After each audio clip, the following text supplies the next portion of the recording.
America is approaching a financial crisis deeper than anything in modern history.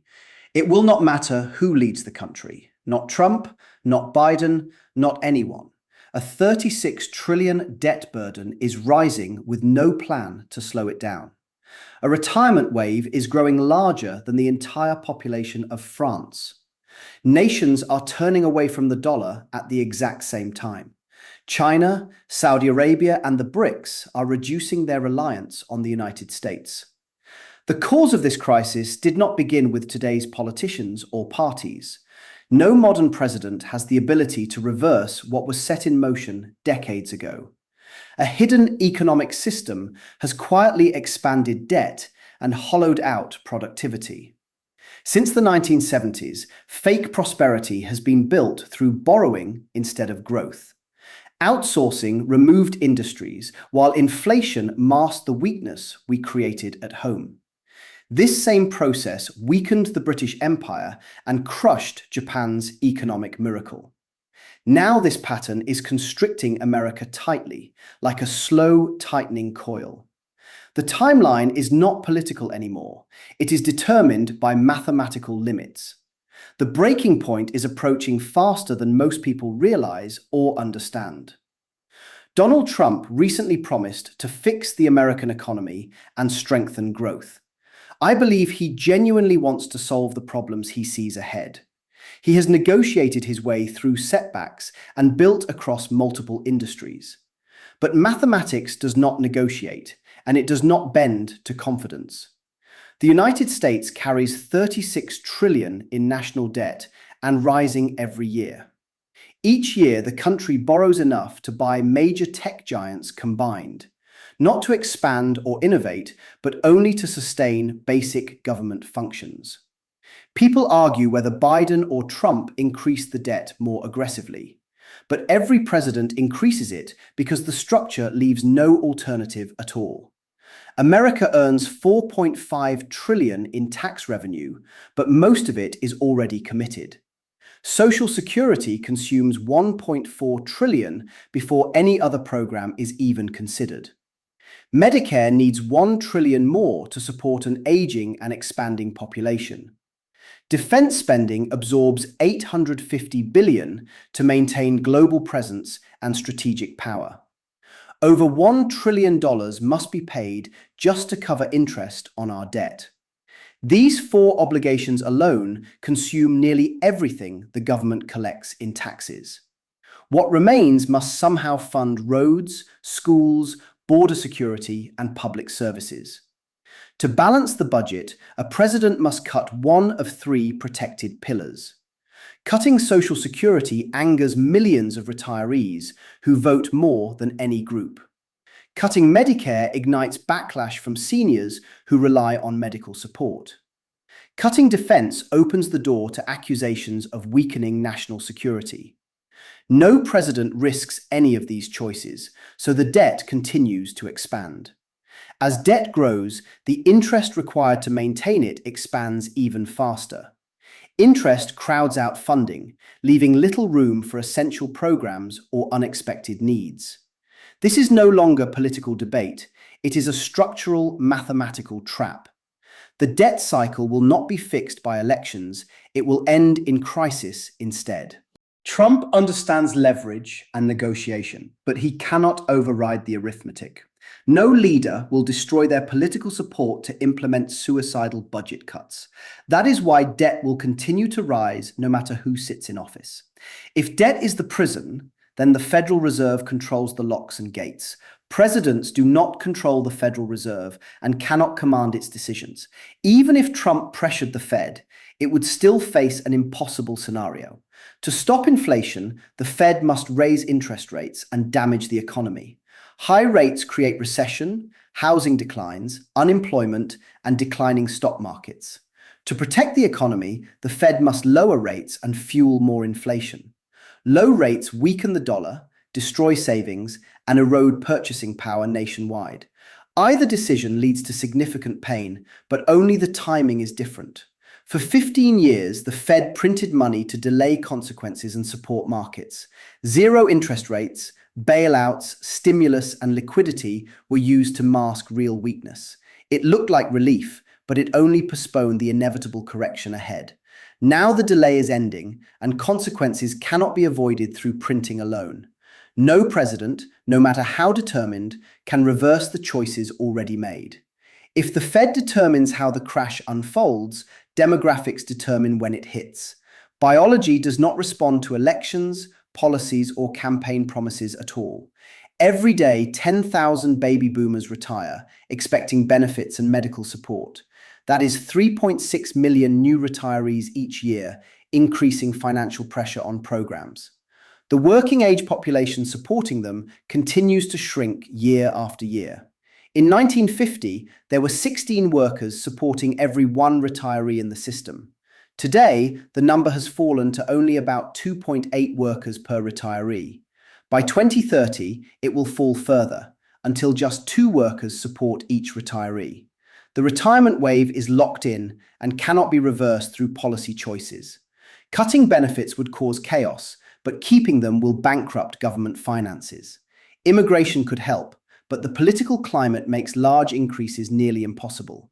Even if immigration surged, it takes 2 decades for a child to become a taxpayer.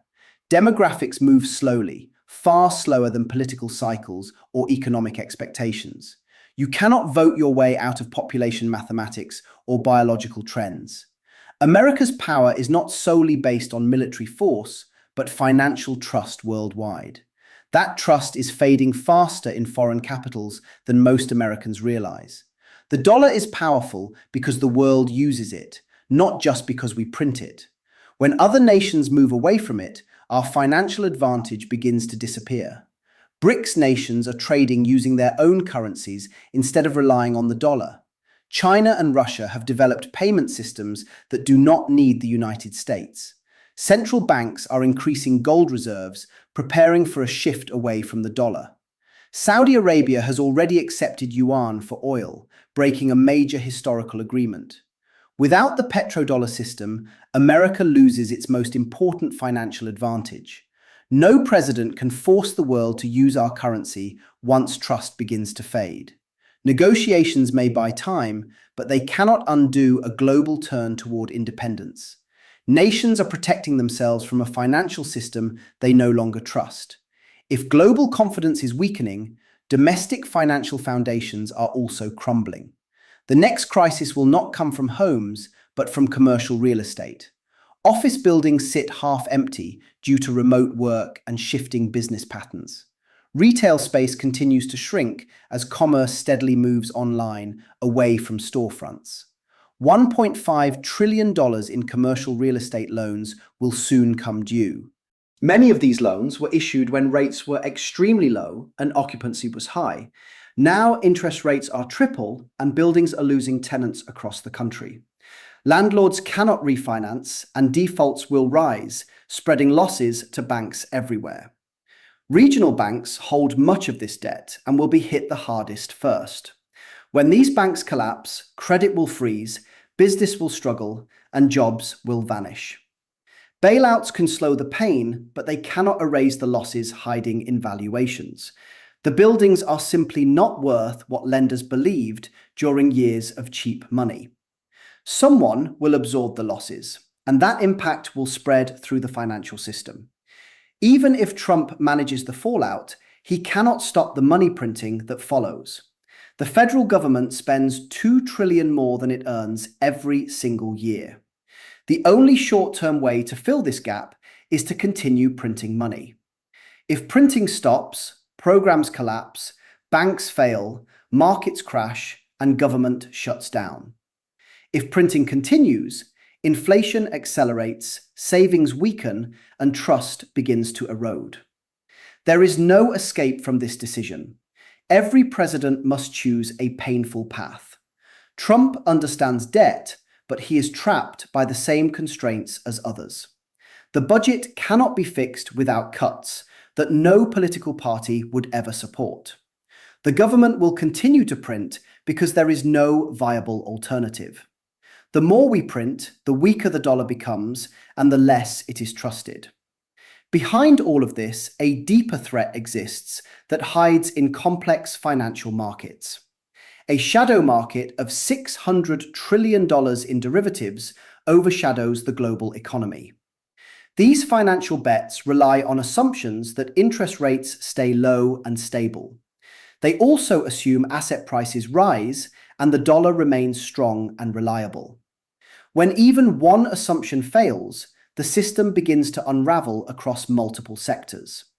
When several assumptions break, the collapse spreads rapidly through banks and markets. The last time this happened was the 2008 crisis, which nearly broke the system. Today, the derivatives market is even larger, more fragile, and much more interconnected. No president, no treasury, and no global authority can untangle it in a crisis. Beneath every financial system, trust is the foundation that holds everything together. Economies do not fail because money runs out. They fail when trust evaporates. Trust that the dollar will still have value in the future begins to weaken. Trust that debt will be repaid and obligations will be honored slowly fades.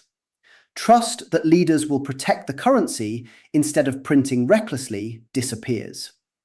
Around the world, faith in the American system is slowly slipping away from view.